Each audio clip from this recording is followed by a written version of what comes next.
ہمارا درود اللہ کے رسول علیہ السلام کی بارگاہ میں 10 مرتبہ پیش کیا جاتا ہے، اور ہمارا ہر عمل اللہ کے رسول علیہ السلام کی بارگاہ میں 5 مرتبہ پیش کیا جاتا ہے۔ اب یہ چونکہ ایک بڑی تفصیلی گفتگو ہے، میں نے جو یہ بات کہی اعلیٰ حضرت سرکار نے اسے سینکڑوں حدیثوں کا خلاصہ نکال کر کے بیان کیا ہے۔ اس کا حاصل یہ ہے کہ حدیث پاک میں آتا ہے اللہ کے رسول صلی اللہ تعالی علیہ وسلم نے ارشاد فرمایا، اللہ تبارک و تعالی نے 3 چیزوں کو بہت زیادہ سننے کی طاقت عطا فرمائی ہے۔ ایک جنت کو، جب بندہ دعا کرتا ہے اے اللہ مجھے جنت کے محلات عطا فرما، تو جنت سنتی ہے، اللہ کی بارگاہ میں دعا کرتی ہے اللہ اسے تو میرے محلات عطا فرما دے۔ دوسرا جہنم، جو بندہ جہنم سے بچنے کی دعا کرتا ہے اللہ تبارک و تعالیٰ کی بارگاہ میں جہنم دعا کرتا ہے اللہ اسے تو میرے عذاب سے بچا لے۔ اور تیسرا وہ فرشتہ، اللہ کے رسول فرماتے ہیں کہ جس فرشتے کو اللہ تبارک و تعالیٰ نے میرے روزے کے پاس میں جس کی ڈیوٹی لگا دی ہے، اس کا کام یہ ہے کہ جو بھی بندہ مجھ پر درود پڑھے وہ اس کا درود میری بارگاہ کے اندر پیش کیا کریں۔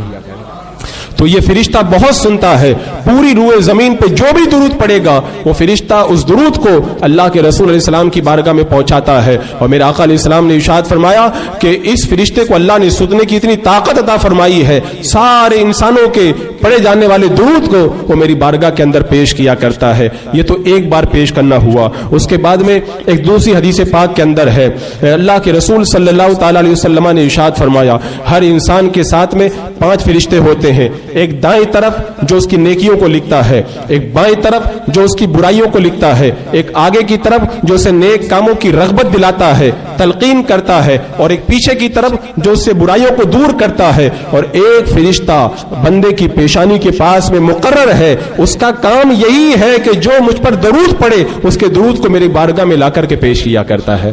تو یہ ایک الگ اور درود پاک کو پیش کرنے کا طریقہ۔ اور ایک حدیث پاک میں ہے اللہ کے رسول علیہ الصلوۃ والسلام نے ارشاد فرمایا روزانہ جو بندہ دن کے اندر عمل کرتا ہے وہ سارے اعمال اللہ کی بارگاہ کے اندر جو ہے وہ دن کے فرشتے پیش کرتے ہیں، اور رات میں جو عمل کرتا ہے وہ رات کے فرشتے پیش کرتے ہیں۔ حدیث پاک کے اندر یہ بھی فرمایا گیا کہ دن کے فرشتے دن کے درود کو میری بارگاہ میں لا کر پیش کیا کرتے ہیں، یہ 2 فرشتے ہیں، اور رات کے فرشتے یہ 2 فرشتوں کی ڈیوٹی ہے، یہ بھی میری بارگاہ کے اندر اعمال میں درود پاک کو لا کر کے پیش کیا کرتے ہیں۔ اور حضرت امام حسین رضی اللہ تعالیٰ عنہ نے اپنے والد محترم حضرت علی رضی اللہ تعالیٰ عنہ سے روایت کرتے ہوئے کہا ہے کہ اللہ کے رسول علیہ الصلوۃ والسلام پہ جو بھی بندہ درود پڑھتا ہے اللہ نے ایک فرشتے کی ڈیوٹی لگائی ہے، وہ فرشتہ اس درود کو اللہ کے رسول علیہ السلام کی بارگاہ میں لے جا کر کے پیش کیا کرتا ہے۔ اور ایک اور روایت کے اندر یہ موجود ہے کہ اللہ تبارک و تعالیٰ نے ایک فرشتے کو منہ پہ مقرر کیا ہے،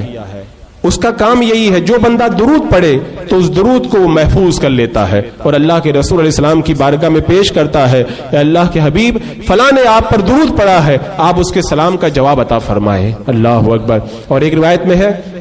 میرے آقا علیہ الصلوۃ والسلام نے ارشاد فرمایا کہ جمعہ کے دن مجھے کثرت پر مجھ پر درود پڑھا کرو، اس لیے کہ جمعہ کے دن جو کثرت سے مجھ پر درود و سلام پڑھتا ہے تو فوراً اس کو فرشتے میری بارگاہ میں لا کر پیش کرتے۔ حضرت ابو دردہ کھڑے ہو گئے، عرض کی یا رسول اللہ جب آپ دنیا سے چلے جائیں گے کیا تب بھی آپ کی بارگاہ کے اندر وہ درود و سلام پیش کیا جائے گا؟ میرے آقا علیہ الصلوۃ والسلام نے ارشاد فرمایا ہاں جب میں دنیا سے چلا جاؤں گا تب بھی وہ درود میری بارگاہ میں پیش ہوگا، اس لیے کہ ان اللہ حرم علی الارض ان تاکل اجساد الانبیاء نبی اللہ حی یرزق، یعنی اللہ تبارک و تعالیٰ نے زمین کے اوپر انبیاء کرام کے جسموں کو کھانا حرام کر دیا ہے، اللہ کا نبی زندہ ہے اسے اللہ کی طرف سے رزق دیا جاتا ہے۔ فرمایا جب میں دنیا سے چلا جاؤں گا تب بھی تمہارا درود و سلام میری بارگاہ میں پیش کیا جائے گا۔ اور پھر ایک اور طریقہ پیش کرنے کا،